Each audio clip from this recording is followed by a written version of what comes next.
Junk food കഴിക്കുന്ന ഒരു ശീലം ലോക ജനതയ്ക്കിടയിൽ ഇപ്പോൾ സർവ്വസാധാരണമായി മാറിക്കൊണ്ടിരിക്കുകയാണ്. Samosa, burger, pizza, noodles, momos ഇവയിലൊക്കെ മൈദ അടങ്ങിയിട്ടുണ്ടെന്ന് നമുക്ക് എല്ലാവർക്കും അറിയാം. നമ്മുടെ വീട്ടിലുണ്ടാക്കുന്ന ഭക്ഷണ സാധനങ്ങൾ മുതൽ കടയിലുണ്ടാക്കുന്ന എല്ലാ ഭക്ഷണ സാധനങ്ങളിലും മൈദയുടെ അളവെന്ന് പറഞ്ഞത് അത്രയും കൂടുതലാണ്. ഇതിൽ നിന്ന് എന്താ മനസ്സിലാക്കുന്നത് വെച്ചിട്ടുണ്ടെങ്കിൽ മനുഷ്യന്റെ ജീവിതത്തിൽ മൈദ അത്രയും അത്യന്താപേക്ഷിതമായി മാറിയിരിക്കുന്നു എന്നുള്ളതാണ്. എന്നാൽ ഇത് കൊണ്ട് വല്ല ഉപകാരമുണ്ടോ, അല്ലെങ്കിൽ ഇത് എങ്ങനെയാണ് ഉണ്ടാക്കുന്നത് എന്നുള്ള കുറച്ച് കാര്യങ്ങളാണ് നമ്മൾ ഇന്നത്തെ വീഡിയോയിൽ ഫുൾ ഡീറ്റെയിൽ ആയിട്ട് കാണാൻ പോകുന്നത്.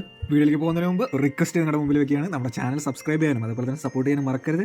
ഓക്കെ, നമുക്ക് വീഡിയോയിലേക്ക് പോകും. മൈദമാവ് എന്തിൽ നിന്നാണ് ഉണ്ടാക്കുന്നത് എന്ന് ചോദിക്കുകയാണെങ്കിൽ അതിന് ഉത്തരം എല്ലാവരെയും അത്ഭുതപ്പെടുത്തുന്ന ഒന്നായിരിക്കും. കാരണം എന്താണെന്ന് വെച്ചിട്ടുണ്ടെങ്കിൽ അത് ഗോതമ്പിൽ നിന്നാണ് ഉണ്ടാക്കുന്നത്. അരിയിൽ നിന്ന് അരിമാവ് ഉണ്ടാക്കുന്നു, ഗോതമ്പിൽ നിന്ന് ഗോതമ്പ് മാവ് ഉണ്ടാക്കുന്നു. അപ്പോൾ മൈദമാവ് എന്തിൽ നിന്നാണ് ഉണ്ടാക്കുന്നത്? അതും ഗോതമ്പിൽ നിന്ന് തന്നെയാണ് ഉണ്ടാക്കുന്നത് എന്നുള്ളതാണ് അതിന്റെ ശരിയായിട്ടുള്ള ഒരു ആൻസർ. ഇനി നമ്മൾ അറിഞ്ഞിരിക്കേണ്ട ഒരു കാര്യമാണ് ഗോതമ്പിൽ നിന്ന് എങ്ങനെയാണ് മൈദേനെ വേർതിരിച്ച് എടുക്കുന്നത് എന്നുള്ളത്. ഈ ഗോതമ്പിൽ നിന്ന് എടുക്കുകയാണെങ്കിൽ അതിൽ 3 ഭാഗമാണുള്ളത്: ബ്രാൻ, എൻഡോസ്പേം, ജെം.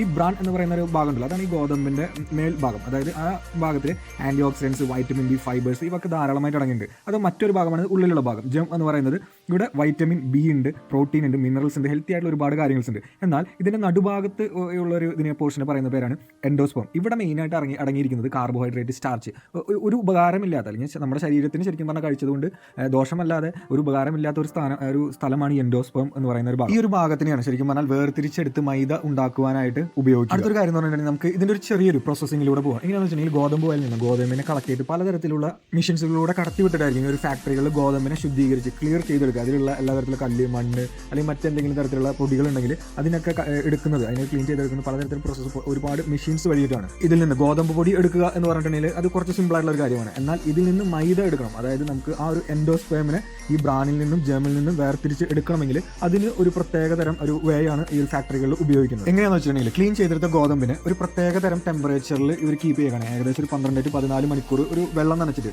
ഒരു ടെമ്പറേച്ചറിൽ കീപ്പ് ചെയ്യുകയാണ്. സോ ഇവിടെ എന്താണ് സംഭവിക്കുന്നത് വെച്ചിട്ടുണ്ടെങ്കിൽ ഈ 3 പാർട്സുകളും ബ്രാനും എൻഡോസ്പേം പുറത്ത് വരികയാണ് ചെയ്യുക. അതുപോലെ തന്നെ ജെമും ഇതിൽ നിന്ന് വേർതിരിയുന്ന ഒരു സിറ്റുവേഷൻ ഉണ്ടാവും. അതിനുശേഷം ഒരു പ്രത്യേകതരം മെഷീനിലൂടെ കടത്തിവിടുമ്പോഴാണ് ഈ ഗോതമ്പുകൾ പൊടിയാതെ ഈ ഒരു 3 പാർട്സും ഡിഫറെന്റ് ആയിട്ട് മാറിക്കിടക്കുന്നത്. സോ അതുകൊണ്ട് തന്നെ ഈ മോൾ ഭാഗത്തിലുള്ള ബ്രാനും അതുപോലെ തന്നെ ജെം എന്ന് പറയുന്നത് വെയിറ്റ് കുറവായതുകൊണ്ട് തന്നെ ഒരു മെഷീന്റെ അടിയിൽ നിന്ന് വലിയ രീതിയിൽ കാറ്റ് കയറ്റി വിടുമ്പോൾ ഈ ഒരു 2 ഭാഗങ്ങളും മുകളിൽ പോയി നിൽക്കുകയും അതുപോലെ തന്നെ നമ്മുടെ എൻഡോസ്പേം എന്ന് പറയുന്നത് വെയിറ്റ് കൂടിയതായതുകൊണ്ട് തന്നെ ഇത് താഴെ വന്ന് കളക്ട് ചെയ്യുകയാണ് ഉണ്ടാകുക. ഈ പ്രോസസ്സ് എന്ന് പറയുന്നത് വളരെയധികം ഒരുപാട് മെഷീൻസിലൂടെയും അതുപോലെ തന്നെ ഗ്രാവിറ്റേഷൻ ആ ഒരു ലെവലിലുള്ള ഒരു ഇതിലൂടെ ഒക്കെ കടത്തി വിട്ടിട്ടാണ് കേട്ടോ, ഒരുപാട് ഇതിലൂടെയാണ് മെഷീൻസിലൂടെ കടത്തി വിട്ടിട്ടാണ് ഈ ഒരു പ്രോസസ്സിലേക്ക് എത്തുക. ഈ മൈദ എന്ന് പറയുന്ന ഒരു കാര്യം വേർതിരിക്കുന്ന ഒരു റേഞ്ചിലേക്ക് വരുന്നത്. നമ്മളുടെ ഒരു സിറ്റുവേഷൻ എന്ന് പറഞ്ഞിട്ടുണ്ടെങ്കിൽ ബ്രാനും അതുപോലെ തന്നെ എൻഡോസ്പേം, ജെം ഇവ 3 വേർതിരിക്കപ്പെട്ടു. ഇതിൽ ബ്രാനും ജെമും ഒരു ഭാഗത്ത് പോയിട്ട് അടിയുന്നു, അതുപോലെ തന്നെ എൻഡോസ്പേം എന്ന് പറയുന്നത് മറ്റൊരു ഭാഗത്ത് പോയി അടിയുന്നു. ഈ എൻഡോസ്പേമിനെ അവർ വിളിക്കുന്ന പേരാണ് സെമോളിന. അതായത് വേറൊന്നുമല്ല, നമ്മൾ ഉപ്പുമാവ് ഉണ്ടാക്കുമല്ലോ ആ ഒരു സിറ്റുവേഷനെയാണ് ശരിക്കും പറഞ്ഞാൽ ഈ സെമോളിന, അതായത് എൻഡോസ്പേം എന്ന് പറയുന്ന ഒരു കളക്ട് ചെയ്ത ഭാഗത്തിന്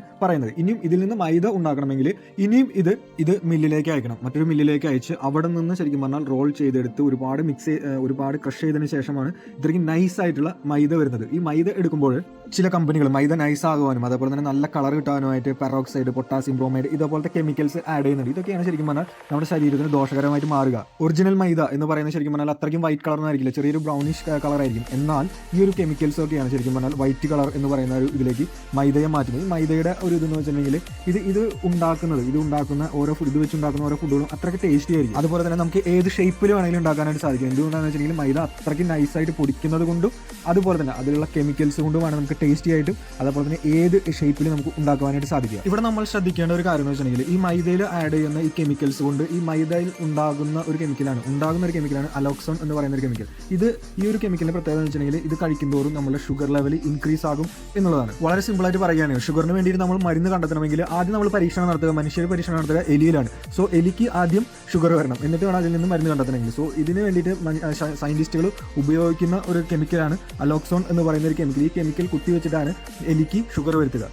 ഇതേ സംഭവം തന്നെയാണ് നമ്മുടെ മൈദയിലും അടങ്ങി. സോ അതുകൊണ്ടാണ് ഡോക്ടേഴ്സ് ഷുഗർ പേഷ്യൻസിന്റെ അടുത്ത് മൈദ അടങ്ങിയിരിക്കുന്ന ഫുഡ് കഴിക്കരുത് എന്നുള്ള ഒരു കാര്യം പറയുന്നത്. ആദ്യമൊക്കെ നമുക്കറിയാം മൈദ എന്ന് പറയുന്നതിന്റെ വലിയൊരു ഉപയോഗം എന്ന് പറഞ്ഞിട്ടുണ്ടെങ്കിൽ പോസ്റ്റ് ഒട്ടിക്കാനായിട്ട് പശ എന്നുള്ള രീതിയിലാണ് ശരിക്കും പറഞ്ഞാൽ മൈദ ഉപയോഗിച്ചിരുന്നത്. എന്നാൽ ഈ കാലഘട്ടത്തിലേക്ക് നോക്കുകയാണെങ്കിൽ നമ്മുടെ എല്ലാ ഭക്ഷണത്തിലും, നമ്മുടെ ബേക്കറി ഐറ്റംസിലും, മറ്റെല്ലാ കാര്യത്തിലും, സ്നാക്സ് എല്ലാ രീതിയിലും നമ്മൾ മൈദ ഉപയോഗിക്കുന്നുണ്ട്. മറ്റൊരു കാര്യം നമ്മൾ ശ്രദ്ധിക്കേണ്ടതാണ്, പൊറോട്ട കഴിക്കാൻ പാടില്ല എന്നുള്ള കാര്യം നമ്മൾ ഒരുപാട് കേട്ടിട്ടുണ്ടാവും. എന്നാൽ ബിസ്ക്കറ്റോ ബ്രെഡോ ബണ്ണോ അതായത് ബേക്കറി ഐറ്റംസ് ഇതിലും മൈദ അടങ്ങിയിട്ടുണ്ട്. എന്നാൽ ഇത് കഴിക്കരുത് എന്നുള്ളൊരു കാര്യം നമ്മൾ എവിടെയും കേട്ടിട്ടുണ്ടാവില്ല. ചിലർ പറയുന്നത് കേട്ടിട്ടുണ്ട്, ഞാൻ മൈദ ഉപയോഗിക്കാത്ത റാഗി ബ്രെഡാണ്, ഗോതമ്പ് ബ്രെഡാണ് കഴിക്കുന്നതെന്ന്. എന്നാൽ നമ്മൾ മനസ്സിലാക്കേണ്ട പ്രത്യേകമായിട്ടൊരു കാര്യം എന്ന് വെച്ചിട്ടുണ്ടെങ്കിൽ ഈ മൈദ ചേർക്കാതെ ഒരു 10 to 20% വരെ മൈദ ചേർക്കാതെ ഈ ഒരു ഷേപ്പ് ആ ഒരു ബ്രെഡിനോ അല്ലെങ്കിൽ ബണ്ണിനോ അല്ലെങ്കിൽ കേക്കിനോ കിട്ടില്ല എന്നുള്ളതാണ്. സോ നമുക്കൊരു ഐഡിയ കിട്ടി. മൈദ എന്ന് പറയുന്നത് ഗോതമ്പിലെ ഉപകാരമില്ലാത്ത ഒരു ഭാഗമാണ്, അതേപോലെ തന്നെ ഷുഗർ കണ്ടന്റ് കൂടുതലൊരു ഭാഗമാണ്, നമ്മുടെ ശരീരത്തിന് യാതൊരു തരത്തിലുള്ള ഉപയോഗവും ഇല്ലാത്തൊരു കാര്യമാണ് എന്നുള്ളൊരു ഐഡിയ. സോ നമുക്ക് ചെയ്യാവുന്ന ഒരു കാര്യം എന്ന് വെച്ചിട്ടുണ്ടെങ്കിൽ ഈ ഒരു പുറത്തുള്ള ഭക്ഷണം, പുറത്തുനിന്ന് ബേക്കറിയിൽ നിന്നോ അല്ലെങ്കിൽ മറ്റ് ജങ്ക് ഫുഡ്സുകളൊക്കെ വളരെയധികം കുറയ്ക്കുക, നമ്മുടെ ഹോംലി ഫുഡിലേക്ക് മാറുക എന്നുള്ളൊരു നല്ല ഐഡിയ ആണ്. അതുപോലെ നമ്മൾ ഷുഗർ പേഷ്യൻസ് ആരെങ്കിലും ഉണ്ടെങ്കിൽ തീർച്ചയായിട്ടും ഭക്ഷണം കഴിക്കുമ്പോൾ ഈ ഒരു കാര്യം നമ്മുടെ മനസ്സിലുണ്ടെങ്കിൽ നമ്മുടെ ഒരു ഷുഗറിൻ്റെ ഒരു ലെവൽ കുറച്ച് കുറയ്ക്കുവാനൊക്കെ ആയിട്ട് നമുക്ക് സാധിക്കാൻ ചാൻസ് ഒരുപാട്. അതുപോലെ തന്നെ നമ്മുടെ എക്സസൈസും അതുപോലെ തന്നെ ഫുഡിൻ്റെ കാര്യങ്ങളും